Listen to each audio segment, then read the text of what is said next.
हमारे वीडियोस मसीहियों को ये समझाने और बताने के लिए बनाए जाते हैं कि प्रभु यीशु मसीह का दूसरा आगमन बहुत ही शीघ्र है और कैसे एक मसीही व्यक्ति को अपना जीवन बाइबल के अनुसार बिताना है। और उन लोगों के लिए भी बनाए जाते हैं जो जीवित और सच्चे परमेश्वर को खोज रहे हैं। किसी व्यक्ति या धर्म की आलोचना करना हमारा उद्देश्य बिल्कुल भी नहीं है।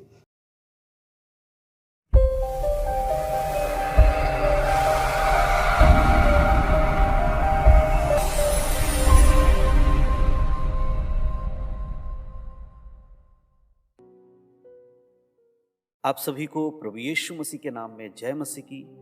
मैं निमेश कुमार आप सभी का स्वागत करता हूं द लिविंग गॉड मिनिस्ट्रीज की ओर से। परमेश्वर के नाम की स्तुति और परमेश्वर के नाम की महिमा। मैं विश्वास करता हूं कि परमेश्वर ने आपको और आपके परिवार को अब तक सुरक्षित रखा है और संभाला है। प्रभु के नाम की स्तुति और महिमा होने पाए। मेरे प्रियो, आज फिर से हम परमेश्वर के वचनों से पढ़ने जा रहे हैं। आज का वचन हम पढ़ेंगे और देखेंगे कि परमेश्वर आज के दिन अपने वचनों के द्वारा हम सभी से क्या बातें करते हैं। आज के वचन की मनादी के लिए हम पढ़ने जा रहे हैं भजन संहिता उसका अध्याय 12। हालेलुया। प्रभु के नाम की स्तुति और प्रभु के नाम की महिमा हो। आइए भजन संहिता अध्याय 12 को पढ़ने से पहले हम सभी मिलकर हमेशा की तरह प्रार्थना करेंगे और परमेश्वर के हाथों में समर्पण करेंगे कि परमेश्वर अपने वचनों से हमें समझ दे, बुद्धि दे और अपने वचनों को समझने के लिए हमारे हृदय को खोल दे, ताकि हम परमेश्वर के वचन को केवल पढ़ने वाले नहीं परंतु उसे पढ़कर, सुनकर, समझकर उसके अनुसार जीवन जीने वाले लोग बन पाए। हालेलुया। तो आइए हम सब मिलकर आज की मनादी के लिए, आज के भजन संहिता के लिए प्रार्थना करेंगे। आइए हम सब मिलकर प्रार्थना करें। सर्वशक्तिमान पिता परमेश्वर, हम आपका धन्यवाद करते सुंदर समय के लिए जो आपने हमें दिया। प्रभु जी, आपके नाम की स्तुति और आपके नाम की महिमा हो। आपके नाम को ऊंचा उठाते हैं प्रभु, प्रार्थना करते हैं आज के इस भजन संहिता के लिए। प्रभु जी, आपके बलवंत हाथों में समर्पण करते पिता, इस वचन के पढ़े जाने से प्रभु जी हम सब जो इसको सुनते हैं, इसको मानकर इसके अनुसार जीवन जीने वाले लोग बने। प्रभु जी पिता परमेश्वर, जितने लोग इस समय इस वीडियो को देख रहे हैं, जो लोग इस भजन को सुनने जा रहे हैं पिता, उन सभी को आपके बलवंत हाथों में समर्पण करता हूँ। यीशु के अधिकार के नाम से पिता परमेश्वर, उनके हृदय खुले आपके वचन को ग्रहण करने के लिए पिता परमेश्वर आप उनकी सहायता कीजिए। पवित्र आत्मा उन्हें बुद्धि दीजिए ताकि आपके वचन की गहरी बातों को वे समझ पाए प्रभु, और इन वचनों के अनुसार अपने जीवन को जी सके।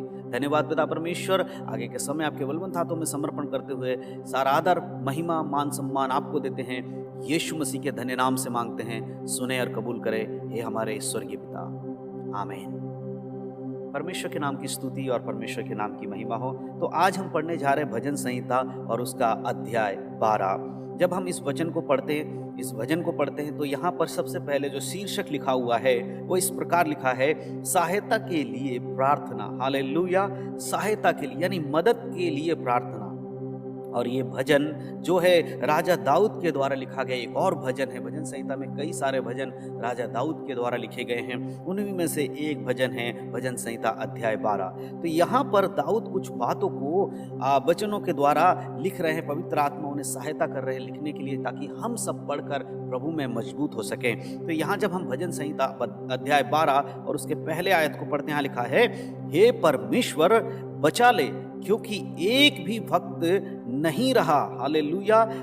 मनुष्य में से विश्वास योग्य लोग मर मिटे हैं। हालेलुया। यहाँ पर दाऊद कहता है, हे परमेश्वर अब बचा ले, एक भी भक्त अब जीवित नहीं बचा है। मनुष्यों में से जो विश्वास योग्य थे वो सब मर मिटे हैं। मेरे प्रियो, आज आपको और हमें जांचने की ज़रूरत है। आज आपको और हमें देखने की ज़रूरत है, जो बात यहाँ भजन में लिखा हुआ है, क्या सच में आज एक भी भक्त नहीं बचा है? यार ऐसा भी हो सकता है कि जो भक्ति का भेष धारण करे हुए हैं परंतु वो पवित्र जीवन नहीं जी रहे। मेरे प्रियो, ये वचन आज हमारे लिए हमें देखना होगा, कहीं ऐसा तो नहीं हम सब भी सिर्फ भक्ति का भेष धरे हुए हैं, आप भी सिर्फ भक्ति का भेष धरे हुए हैं और आपके अंदर परमेश्वर की पवित्रता ही नहीं है। ऐसे व्यक्ति के लिए वचन कहता है वो मरा हुआ है। हालेलुया। मर मिट चुका है। जो प्रभु में बढ़ने की इच्छा रखते थे आज वो नहीं रहे हैं। आपको जांचना होगा, हमें जांचना होगा अपने आप को कि ये वचन कहीं हमारे जीवन के बारे में तो नहीं है। अगर ऐसा है तो हमें जीवित रहने की ज़रूरत है, हमें प्रभु पर आश्रित रहने की ज़रूरत है, परमेश्वर पर विश्वास करने की ज़रूरत है। हालेलुया। इसलिए दाऊद कहता है कि मनुष्य में से कोई भी विश्वास योग्य नहीं रहा, वो मर मिट गए हैं। क्या आप विश्वास योग्य हैं? क्या आपका जीवन विश्वास योग्य है? क्या प्रभु आपकी ओर देखकर कह सकते हैं कि तू मेरा विश्वास योग्य दास है, तू मेरा विश्वास योग्य बच्चा है, तू मेरा विश्वास योग्य बेटा और बेटी है?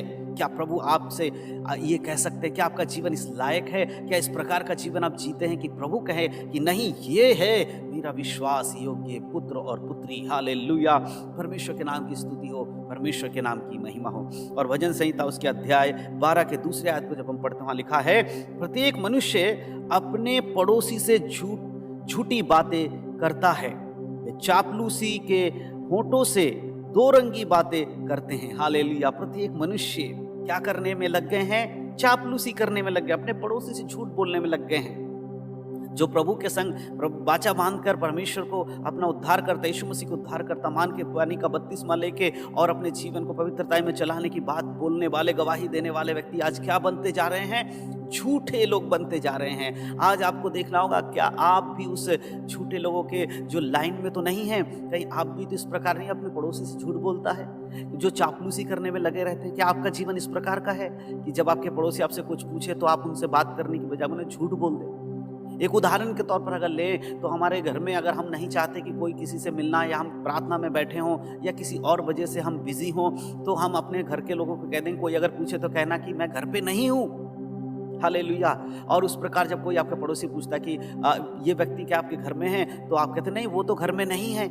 आपने अपने पड़ोसी से झूठ बोल दिया। कहीं आज के समय में फ़ोन एक ऐसी चीज़ है, जब लोग फ़ोन से बात करते हैं तो पूछते हैं, अरे आप कहाँ हैं? तो तुरंत सभी 99% लोग झूठ बोलने की कोशिश करते हैं, और बोलते भी होंगे कि नहीं, मैं तो यहाँ नहीं हूँ, मैं थोड़ा बाहर हूँ, काम से आया हूँ, जबकि वो घर के अंदर हैं। क्या आपका जीवन भी इस प्रकार का होता है? क्या आप इस प्रकार अपने पड़ोसी से झूठ बोल रहे हैं? और क्या आप चापलूसी करते हैं? हालेलुया! क्या आपने चापलूसी के होंठ बना लिए हैं? क्या आप दोरंगी बातें करते हैं? आप मेरे सामने कुछ बोले, दूसरे के सामने कुछ बोले, आप अपने पिता के सामने कुछ बोलते, अपनी माता के सामने कुछ बोलते हैं, आप अपने भाई बहनों के सामने कुछ बोलते हैं, अपनी पत्नी के सामने कुछ बोलते हैं, आप अपने पति के सामने कुछ बोलते हैं, अपने सास ससुर के सामने कुछ बोलते हैं। क्या इस प्रकार की दोरंगी बातें करना आप सीख गए हैं? आप चापलूसी करके झगड़ा कराना सीख गए हैं? अगर ऐसी चीज़ों में आप लिप्त हो रहे हैं तो याद रखें, परमेश्वर का वचन आज आपसे क्या कह रहा है कि वे अपने होठों से दोरंगी बातें करने लगे हैं। परमेश्वर चाहता है कि ऐसा व्यक्ति लौटकर परमेश्वर के पास आए और इन चीज़ों से परे हो जाए। ये सब बातें जो आज है वचन से आपको मैं बता रहा हूँ, ये आपको और मुझे अपने जीवन में जांचने की ज़रूरत है। वचन हमें हमारे ऊपर उंगली उठाता है और वचन पूछता है, क्या तू इस प्रकार का जीवन जीता है? अगर जीता है तो अपने जीवन को बदल डाल। आज भी प्रभु क्षमा करने के लिए तैयार है। हालेलुया! परमेश्वर के नाम की स्तुति और परमेश्वर के नाम की महिमा हो। और भजन संहिता उसका 12 अध्याय और उसके तीसरे आयत को जब हम पढ़ते हैं, यहाँ लिखा है, प्रभु सब चापलूस होठों को और उस जीभ को जिससे बड़ा बोल निकलता है काट डालेगा। हालेलुया! यहाँ एक चेतावनी और यहाँ पर परमेश्वर का न्याय दिखाता है। आज अगर आप चापलूसी का जीवन जीते हैं, इधर की बातें उधर करते हैं, आप एक चापलूसी करना मतलब कि उस अपने काम निकालने के लिए आप इस प्रकार का काम करते हैं कि हाँ, उसको वाहवाही करते हैं, झूठी शिक्षाओं में चले जाते हैं, अपना मतलब निकालने के लिए चापलूसी करने लगते हैं कि मेरा काम बन जाए, दूसरे का बने ना बने, मेरा काम बनना चाहिए, इसलिए थोड़ी झूठ मिलाकर, थोड़ी चापलूसी कर कर आप काम निकालते हैं। हालेलुया! परमेश्वर कहता है ऐसे लोगों के होंठ काट दिए जाएंगे। हालेलुया! इसका अर्थ क्या है कि आप अनंत काल के नरक में डाल दिए जाएंगे। परमेश्वर आपको उस जगह फेंक सकता है जहाँ पर शैतान को डाला जाएगा। इसलिए अपने जीवन को जांचें, कहीं आप भी चापलूसी भरा जीवन तो नहीं जीते हैं। हालेलुया! आप भी दूसरों को खुश करने वाली बातें तो नहीं बोलते हैं। परमेश्वर को खुश करने की बजाय कहीं आप मनुष्य को खुश करने के लिए चापलूसी तो नहीं कर रहे हैं। ऐसी चीज़ों पर ध्यान देना होगा मेरे प्रियो। यही परमेश्वर हम सबसे चाहते हैं। हालेलुया! प्रभु के नाम की स्तुति और प्रभु के नाम की महिमा हो। और भजन संहिता अध्याय 12 उसके चौथे आयत को जब हम पढ़ते हैं, वहाँ लिखा है, वे कहते हैं हम अपने जीभ ही से जीतेंगे, हमारे होंठ हमारे ही वश में हैं, हमारा प्रभु कौन है? ऐसे लोग घमंडी हो जाते हैं। कई बार विश्वासी लोग घमंडी हो जाते हैं। कई बार चापलूसी करते करते उनके अंदर घमंड आ जाता है कि हाँ, मैं तो अपने बोल बच्चन से जो मैं घुमा फिरा कर बातें करता हूँ, उससे तो मैं अपना काम निकाल लेता हूँ। बड़े से बड़े लोगों को मैं अपने वश में कर लेता हूँ, अपने जुबान से घुमा फिरा कर बात करके, चापलूसी करके।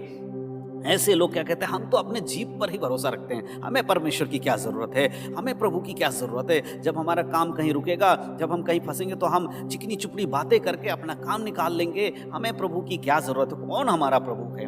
भूल जाते हैं। जब आप बीमारी में थे, परेशानी में थे, तब आप यीशु के पास आए थे, यीशु ने आपको अपने पास बुलाया और आपको चंगाई दी। धीरे धीरे आप प्रभु से दूर हो गए और अपने जुबान पर आपने विश्वास करना सीख लिया और आपके मन में कहने लगे कि प्रभु कौन है, हमें प्रभु की जरूरत नहीं। इसीलिए अब आप देखेंगे कि आपका जीवन कैसा होता जा रहा है। पहले आप छोटी छोटी परेशानियों के लिए परमेश्वर के पास आकर प्रार्थना करते थे, आप परमेश्वर से विनती करते थे, लेकिन आज आप परमेश्वर से विनती करना भूल चुके हैं। आप अपनी जुबान पर विश्वास करने लगे हैं, अपनी ताकत पर, अपनी सामर्थ पर विश्वास करने लगे हैं। ऐसे लोग याद रखें कि प्रभु आपको चेतावनी दे रहा है, कहीं ऐसा तो नहीं है कि तू मुझे भूल चुका है, तू तेरे मुंह से ये निकलना शुरू हो चुका है कि हमारा प्रभु कौन है। अगर ऐसी बातें हैं तो याद रखें कि अनंत काल की मृत्यु आपका इंतजार कर रही है। अगर आपने प्रभु यीशु को छोड़ दिया है, आप हर बात में प्रभु को महिमा नहीं देते हैं, प्रभु की याद नहीं करते हैं, एक दिन आएगा जब आप अनंत काल की मृत्यु में पड़े हुए पाएंगे अपने आप को। इसीलिए समय अभी है, लौटकर यीशु के पास आ जाए। हालेलुया, प्रभु की स्तुति और प्रभु के नाम की महिमा हो। और भजन संहिता अध्याय उसके 12 आयत के जब हम 12 अध्याय के जब हम 5 आयत को पढ़ते हैं, वहाँ पर लिखा है, दीन लोग के लुट जाने और दरिद्र के करहाने के कारण परमेश्वर कहता है, अब मैं उठूंगा, जिस पर वे फूंकते हैं उसे मैं चैन विश्राम दूंगा। हालेलुया, परमेश्वर कहता है कि अब जो दीन लोग हैं, जो लुट चुके हैं, जिन्हें लोगों ने लूट लिया है, और जो तड़प रहे हैं, जो मेरे वचन के कारण दुख उठा रहे हैं, अब वो करा रहे हैं, प्रार्थना कर रहे हैं, मैंने उनकी प्रार्थना सुन ली है। अब मैं उठूंगा, अब मैं उन लोगों के सामने उसको ऊंचा करूंगा जो उसे नीचा करने की कोशिश करते हैं। मेरे प्रियो, यहाँ प्रभु दीनता की बात कर रहे हैं, यहाँ प्रभु दरिद्रता में जीने वाले व्यक्ति के बारे में बात कर रहे हैं, जो सब कुछ सहते हुए भी यीशु के संग चल रहे हैं, जो अपने जीवन की परेशानियों को महसूस कर रहे हैं, उनके ऊपर परीक्षाएं आ रही हैं, उसके बावजूद भी वो प्रभु में दीन बने हुए हैं,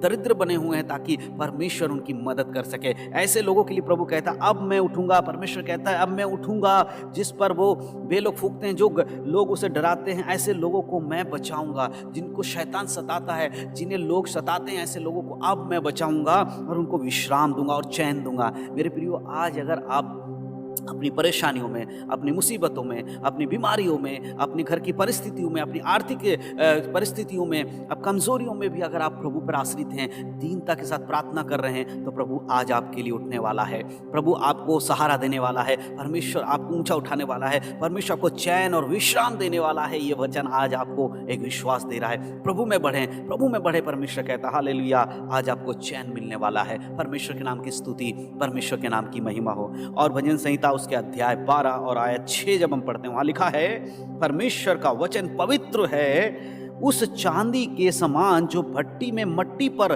तपाई गई और 7 बार निर्मल की गई हो। परमेश्वर का वचन पवित्र है मेरे प्रियो, इतना पवित्र है कि एक चांदी को जब तपाया जाता है 7 बार, और जब वो इतना निखर कर आता है, उससे भी अधिक परमेश्वर का वचन पवित्र है मेरे प्रियो। इसीलिए जब भी हम परमेश्वर के वचन को सुनते हैं, तो हमारा जीवन भी पवित्र हो जाना चाहिए, क्योंकि हम उस चोखे सोने से भी उत्तम वचन को ग्रहण करने जा रहे हैं। हालेलुया, प्रभु कहता है, मेरा वचन कभी विफल नहीं होता, जो मुझ पर विश्वास करता है वो कभी नाश नहीं होगा। हालेलुया, परमेश्वर की स्तुति, परमेश्वर के नाम की महिमा हो। इन वचनों को ग्रहण करें। ये पवित्रता के वचन है जो आपके जीवन को पवित्र बनाएगा, जो आपके जीवन की बुराइयों में आपको ऊंचा खड़ा करेगा। हालेलुया, प्रभु के नाम की स्तुति, प्रभु के नाम की महिमा होने पाए। आमीन, हालेलुया। और भजन संहिता उसके अध्याय 12 और 7 आयत को जब हम पढ़ते हैं, वहां लिखा है, तू ही है परमेश्वर, उसकी रक्षा करेगा, उसको उस काल के लोगों से सर्वदा के लिए बचाए रखेगा। हालेलुया, परमेश्वर ही है जो हमारी रक्षा करता है। जो पवित्र जीवन जीता है, उन लोगों की रक्षा कौन कर रहा है? परमेश्वर कर रहा है, और शैतान से बचा रहा है। इस काल के जो लोग हैं, जो शैतान इस समय लोगों को तड़पा रहे हैं, जो शैतान इस समय लोगों को परीक्षा में ला रहा है, जो शैतान इस समय लोगों को गिराने की कोशिश कर रहा है, ऐसे लोगों की रक्षा कौन कर रहा है? परमेश्वर। आज अगर आप प्रभु यीशु के संग चलने के कारण सताए जा रहे हैं, तड़पाए जा रहे हैं, मुसीबतों में पड़ रहे हैं, तो तो आपकी रक्षा कौन करेगा? परमेश्वर करेगा आपकी रक्षा। इसीलिए प्रभु पर आश्रित रहे, प्रभु पर विश्वास करें, प्रभु से हटकर कहीं ना जाएं, यीशु पर विश्वास करें, प्रार्थना करें, निरंतर वचन पढ़ें, प्रभु में आगे बढ़ें, क्योंकि आपका रक्षा परमेश्वर की ओर से होने वाला है। प्रभु आपकी रक्षा करने वाला है। हालेलुया। और सर्वदा के लिए आपको बचाने वाला कौन है? सर्वदा यानी कि अनंत अनंत काल के लिए आप स्वर्ग में जाएंगे। कौन ऐसा कर सकता है? वो है हमारा परमेश्वर, हमारा प्रभु यीशु मसीह। पवित्र आत्मा हमारी सहायता करते हैं प्रभु के वचनों में बढ़ने के लिए। हालेलुया। इसलिए प्रभु पर आश्रित रहे, प्रभु में विश्वास में बने रहें, धन्यवाद परमेश्वर का करते रहें और उसकी महिमा हो। हालेलुया। परमेश्वर की स्तुति और परमेश्वर के नाम की महिमा हो। भजन संहिता और उसके 12 अध्याय के 8 आयत को जब हम पढ़ते हैं, लिखा है, जब मनुष्य में नीचपन का आदर होता है तब दुष्ट लोग चारों ओर अकड़ते फिरते हैं। हालेलुया। परमेश्वर का वचन कितना अद्भुत है, परमेश्वर का वचन कितना महान है। यहाँ प्रभु कह रहे हैं मनुष्य में जब नीचपन का आदर होता है ना, तब वो अकड़ते, दुष्ट लोग क्या करते? अकड़ते और चारों ओर घूमते फिरते रहते हैं। हालेलुया। ऐसे जीवन जी ले लगते हैं जो परमेश्वर को पसंद नहीं है। परमेश्वर चाहता है कि आप परमेश्वर के वचन के अनुसार जीवन जिए। परमेश्वर चाहता है कि आप अगर घमंड करें तो परमेश्वर पे करें। परमेश्वर चाहता है अगर आपके अंदर एक महिमा होनी चाहिए, वो परमेश्वर की होनी चाहिए। संसार की वस्तुओं से मन हटाकर प्रभु की ओर मन लगाने के लिए परमेश्वर आज आपसे कहता। हालेलुया। परमेश्वर के नाम की स्तुति और परमेश्वर के नाम की महिमा हो। मैं विश्वास करता हूं कि ये वचन आज हम सभी के लिए आशीष का कारण, छुटकारे और उद्धार का कारण बन रहा है, हमारे जीवनों को और पवित्रता में बढ़ाने का कारण बन रहा है। मेरे प्रियो, इन वचनों को केवल सुने नहीं, इन वचनों के अनुसार जीवन जिए। इस समय हम प्रार्थना करेंगे इन वचनों की आशीष के लिए। जब मैं प्रार्थना करता हूं, मैं चाहता हूं जितने लोग आप देख रहे हैं, इस वचन को सुन रहे हैं, मेरे साथ प्रार्थना करें ताकि प्रभु आप सबके जीवन में कार्य करने पाए। आइए हम सब मिलकर आज के वचन के लिए धन्यवाद करेंगे परमेश्वर का और प्रार्थना करेंगे कि आगे के समय में जब भी हम प्रभु में बढ़ें, इन वचनों के अनुसार हमारा जीवन होने पाए। हालेलुया। जब तक हम इस संसार में रहें, प्रभु के साथ बने रहें। आइए हम सब मिलकर प्रार्थना करेंगे। सर्वशक्तिमान पिता परमेश्वर, हम आपका धन्यवाद करते सुंदर समय के लिए जो आपने दिया। प्रभु जी, आपके नाम की महिमा और आपके नाम की स्तुति होने पाए। पिता परमेश्वर, हम प्रार्थना करते इस समय इन वचनों को सुनने वालों के लिए। पिता परमेश्वर, जितने लोगों ने वचन सुना है प्रभु, जो इस समय मेरे साथ मिलकर प्रार्थना कर रहे हैं प्रभु जी, और जो लोग इस समय सुन रहे हैं प्रभु जी, उन सभी को मैं आपके बलवंत हाथों में समर्पण करता हूँ। यीशु मसीह के नाम से उनके जीवन में इन वचनों के कार्य होने के लिए प्रार्थना करता हूँ प्रभु। आप उन्हें आशीष दे प्रभु, आपके वचनों में बढ़ने में सहायता करें प्रभु। जो बुरी चीजों में फंसे हुए हैं, जो चापलूसी में फंसे हुए हैं, जो अपने मुंह से झूठ बोलते हैं, जो परमेश्वर आपके वचन के विरोध में जाते हैं, ऐसे लोगों के लिए प्रार्थना करता हूं यीशु मसीह के नाम से वो फिर कर वापस लौटकर आपके पास आए प्रभु। वो बुराई से दूर हो, शैतान उनके जीवन से निकल जाए। परीक्षा की घड़ी में स्थिर रहने के लिए पवित्र आत्मा ये वचन उनके जीवन में कार्य करे प्रभु। आप उनकी मदद कीजिए परमेश्वर पिता। मैं आपके बलवंत हाथों में समर्पण करता हूं। इस समय जितने लोग इस वचन को सुन रहे हैं, वो प्रभु यीशु मसीह के नाम से उद्धार पाएं, छुटकारा पाएं, चंगाई उनके जीवन में आए। यीशु मसीह के नाम से पिता परमेश्वर, इन वचनों के द्वारा जीवन जीने के लिए हम में से प्रत्येक की सहायता करे। धन्यवाद पिता। आगे के समय आपके हाथों में समर्पण करते हुए सारा आदर, सारा मान सम्मान आपको देते हैं। हमारे उद्धार करता तेरे प्रिय पुत्र प्रभु यीशु मसीह के नाम से इन प्रार्थना विनतियों को मांगते हैं। सुने और कबूल करे है हमारे स्वर्गीय पिता। आमीन। परमेश्वर के नाम की स्तुति और परमेश्वर के नाम की महिमा हो। मैं विश्वास करता हूं कि आज का ये भजन संहिता हम सभी के लिए आशीष का कारण रहा है। परमेश्वर आप सबको आशीष दे। प्रभु यीशु मसीह में बढ़ें, उद्धार में बने रहें, यीशु मसीह के नाम में। आमीन।